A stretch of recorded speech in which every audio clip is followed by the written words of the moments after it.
نے پوچھا فاتحہ صحیح ہے کہ غلط ہے؟ سورہ فاتحہ پڑھنا اچھی بات ہے الحمدللہ، اس میں کیا بری بات ہے، لیکن آپ کا مین سوال ہے کہ کھانے پہ فاتحہ پڑھنا اور کسی شخص کے نام کے اوپر ذریعہ بنا کے کرنا۔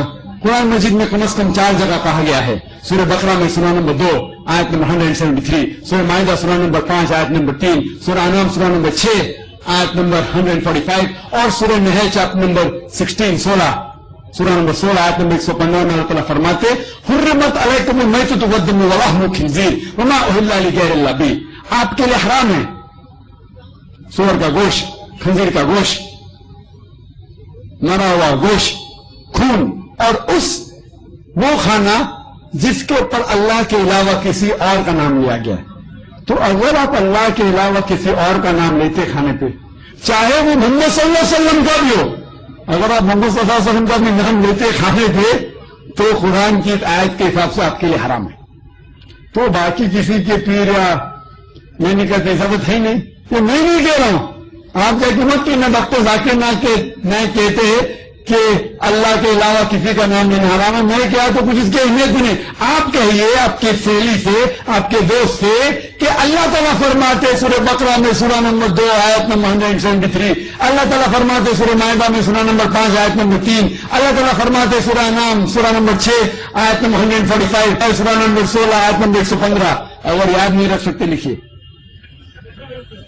اللہ تعالیٰ فرماتے سورہ نحل، قرآن دکھائیے، اللہ تعالیٰ فرماتے کہ وہ کھانا جس کے اوپر اللہ کے علاوہ کسی اور کا نام لیا گیا۔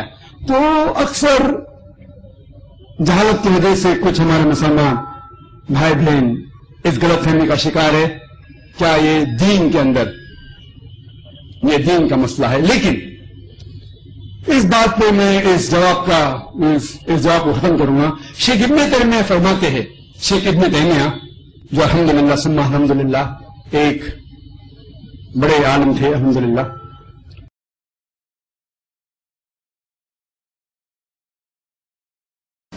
یہ بہت ہی بڑی سعادت کی بات ہے کہ کوئی عظیم ہستی ہمارے درمیان سے رخصت ہو جائے تو انسان ہر سال کم از کم اس کی یاد کو تازہ کرتا رہے۔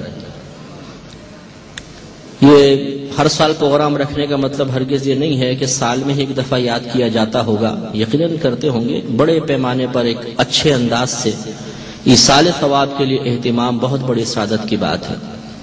اور یہ کوئی نیا جذبہ نہیں ہے، بلکہ صحابہ کرام علیہم رضوان کی طرف سے ایک عملی طور پر جو ہمیں نمونہ پیش کیا گیا اسی کی ایک اتباع کی صورت ہے۔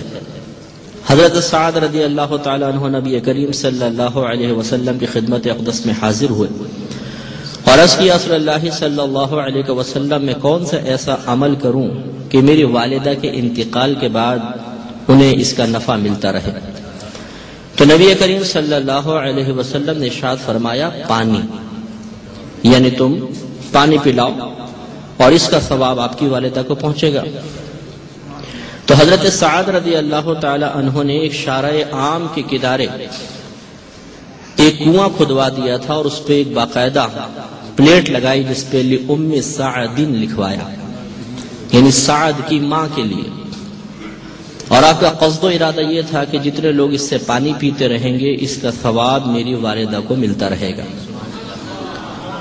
تو اس سے معلوم ہوا کہ اپنی والدہ کے لیے ایصال ثواب کوئی نئی چیز نہیں ہے، بلکہ یہ اہتمام تو خود نبی کریم صلی اللہ علیہ وسلم کی اجازت سے صحابہ کرام کرتے رہے ہیں۔ ضمناً اس حدیث سے یہ بھی معلوم ہو گیا کہ ایصال ثواب کرنا بالکل جائز، نبی کریم صلی اللہ علیہ وسلم کی اجازت سے ہے، اس کا نفع باقاعدہ دنیا سے پردہ فرما جانے والوں کو ملتا ہے، اور اس ایصال ثواب کو کسی شخصیت کے طرف منسوب کر دینے سے کوئی ناجائز کام کا ارتکاب نہیں ہوتا، بالکل جائز ہے۔ بھائی مجھے یہ پوچھنا تھا کہ لوگ یہ کہتے ہیں کہ جیسے کہ نیاز ہم دلاتے ہیں کسی بھی چیز کی، جیسے کسی بزرگ کی مزار پہ، جیسے خواجہ صاحب ہیں، بڑے پیر صاحب ہیں، یا ہم اپنے کسی مرحوم کی نیاز دلاتے ہیں، فاتحہ دلاتے ہیں، تو لوگ کہتے ہیں، کچھ لوگ یہ کہتے ہیں کہ یہ چیز نہیں کرنی چاہیے، ہمارے قرآن میں نہیں لکھا کہ ہم نیاز دیں۔ اچھا، یہ بات کہاں تک صحیح ہے، کہاں تک غلط ہے، یہ مجھے پوچھنا ہے. دوسرے میں یہ پوچھنا چاہتی ہوں، جیسے میری والدہ تھی وہ قرآن نہیں پڑھی ہوئی تھی اور وہ مطلب نماز کی بھی اتنی پابند نہیں تھی جیسے کہ انسان کو ہونا چاہیے نا، تو اب ان کا انتقال ہو گیا ہے. اچھا. کیا میں ان کے ثواب کے لیے ان کے نام کی نماز پڑھ سکتی ہوں یا ان کے نام کا روزہ رکھ سکتی ہوں جس سے ان کو ثواب ملے؟ کن کن چیزوں سے ثواب پہنچ سکتا ہے مرحوم کو، اس کے بارے میں پوچھنا تھا. ٹھیک ہے، آپ کو بتاتے ہیں. بہت شکریہ کال کرنے کا. جی مفتی صاحب. ایک تو یہ نیاز کا، پہلے نیاز کی اور فاتحہ کی حقیقت کو سمجھ لیا جائے کہ کیا ہے.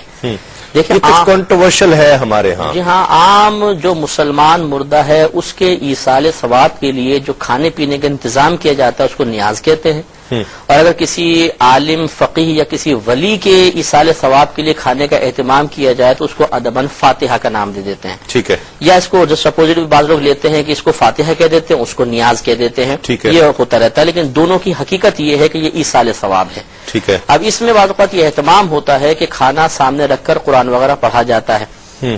تو یہ اس کی دیکھیں ایصال ثواب تو ہم نے طویل اس پہ بحث کی تھی، قرآن سے حدیث سے ثابت ہے. سامنے جو کھانا رکھا جاتا ہے یہ نبی کریم صلی اللہ علیہ وسلم کے عمل کی نقل کی جاتی ہے. آپ نے جتنے بھی کھانے کے معجزات ظاہر فرمائے وہ آپ کتاب اٹھا کے پڑھ لیں، ہمیشہ کھانا سامنے رکھوایا. اس کے بعد صحابہ فرماتے ہیں نبی کریم صلی اللہ علیہ وسلم نے جو اللہ نے چاہا آپ نے پڑھا اور پھر فرمایا کھاؤ. وہ کھانا کھایا تو اس میں بہت برکت ہوئی، سینکڑوں لوگوں نے کھا لیا. تو اس برکت کے حصول کے لیے اس عمل نبی کو صلی اللہ علیہ وسلم کو اختیار کیا جاتا ہے کہ کھانا سامنے رکھ کر قرآن پڑھا جاتا ہے تاکہ جیسی برکت وہاں ہوئی اللہ تعالیٰ اس میں بھی برکت فرما دے. اس لیے اس کھانے کا لحاظ بھی رکھتے ہیں گرنے نہ دیں، نیاز کا کھانا ہے. ٹھیک ہے. تو چونکہ یہ ایصال ثواب کی شکل ہے اور سامنے کھانا رکھ کر جو کچھ کھلایا جاتا ہے یا اس پہ پڑھا جاتا ہے یہ نبی کریم کے عمل سے منقول ہوا تو اس میں ناجائز کوئی بھی چیز. اچھا، یہ اسی وجہ سے فاتحہ ہوئی یا نیاز اسی وجہ سے ہوئی؟ اس میں سورہ فاتحہ پڑھتے ہیں نا، اس لیے اس کو فاتحہ کہتے ہیں. نیاز اصل میں کہتے ہیں تحفے کو. ٹھیک ہے. جسے ہم کہتے ہیں نظر و نیاز پیش کر دی کسی بادشاہ کے دربار میں، تو یہ چونکہ ایصال ثواب کا تحفہ ہوتا ہے اس لیے اس کو ادباً نیاز بھی. تو اعتراض کس چیز پر ہے؟ اس پر پڑھنے کو یا مہمان میت میں آئے ہیں اس کو کھلانے کو؟ اس پہ اعتراض کی بنیادی وجہ ہے صرف غیر اللہ کی طرف اس کو منسوب کرنا. یہ کہنا کہ خواجہ صاحب کی نیاز ہے، غوث پاک کی نیاز ہے، 11ویں کی نیاز ہے، 12ویں کی نیاز ہے، اس منسوب کرنے پہ اعتراض ہوتا ہے. اچھا. حالانکہ عقلاً بھی آپ دیکھ لیں تو منسوب کرنے سے کسی چیز میں حرمت کیسے داخل ہو سکتی ہے؟ ٹھیک ہے. آپ قربانی کے جانور کو بھی تو منسوب کرتے ہیں، یہ کس کا؟ یہ اکرم صاحب کا بکرا ہے، یہ فلاں صاحب کی گائے ہے. تو صرف منسوب کر دینے سے تو کچھ نہیں ہوتا نا. جس وقت آپ ذبح کر رہے ہیں اس پہ اللہ کا نام ذکر کر رہے ہیں اور آپ کے قلب میں یہ نیت ہے کہ میں اللہ کا قرب حاصل کر رہا ہوں، اللہ کی رضا کی خاطر یہ کام کر رہا ہوں، تو پھر یقیناً اس میں کوئی شرک کا شائبہ پیدا نہیں ہوتا ہے.